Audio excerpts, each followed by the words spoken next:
সকালবেলা 6টা বাজে ঘুমের থেকে উঠে গোসল করে তারপর আমরা কাজে যাই। এমনও দিন আছে আমরা সকালবেলা নাস্তাও করি না, রাতের 8টার পরে আসি কাজ থেকে, আইসা যে খানা খামো ওই শক্তিটাও থাকে না, সেখানে আমাদেরকে রান্না করে তারপর খাইতে হয়। আমাদের কোনো ছুটি নাই।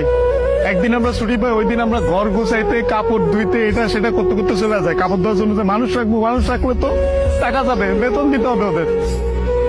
ওই টাকাটা বাসায় আপনাদেরকে পাঠাই, তারপর ওইটা দিয়ে আপনারা ফুটানি বানান। এই যে ইস্ত্রি করা, এই যে ভাজ আলা কাপড় বেড়া ঘুরেন। আর এই যে কাপড়, আমরা কাপড় পরতে পারি না ওইখানে। এই যে এখানে দেখেন না ভালো ভালো কাপড় পরে ঘুরতেছি, এটা খালি আব্বা আম্মা আত্মীয় স্বজন দেখে ভাবে যে পোলা অনেক সুখে আছে। ওখানে তো জামা কাপড় পরার টাইমই পাই না আমরা। কখন জামা কাপড় পরবো? সারাদিন তো ইউনিফর্ম পরেই থাকা লাগে। রাতের বেলা খারাপ বেলা খাওয়ার পরে এই যে 5টা মিনিট মা বোন বাপের সাথে কথা বলি, ওইটাই আমাদের জীবনে সারাদিনের সুখ। সারাদিন কষ্ট করে ওই যে 5টা মিনিট মায়ের সাথে কথা বলবো, এটার জন্য 16 ঘন্টা 18 ঘন্টা করে আমাদের চাকরি করা হয়। বুঝবেন না আমাদের কষ্ট। আমরা হচ্ছে পৃথিবীর সবচেয়ে বড় মৃত্যু, কারণ আমরা উঠতে মিথ্যা কথা বলি। মা যখন জিজ্ঞেস করে বাবা খাইছ না, বলি খাইছি। কি বলবো, মারা তো বলতে পারবো না। মা যখন জিজ্ঞেস করে কেমন আছিস বাবা, বলি ভালো আছি। অসুখ হইলে ডাক্তার দেখাই না, ডাক্তাররা অনেক টাকা দেওয়া লাগবে।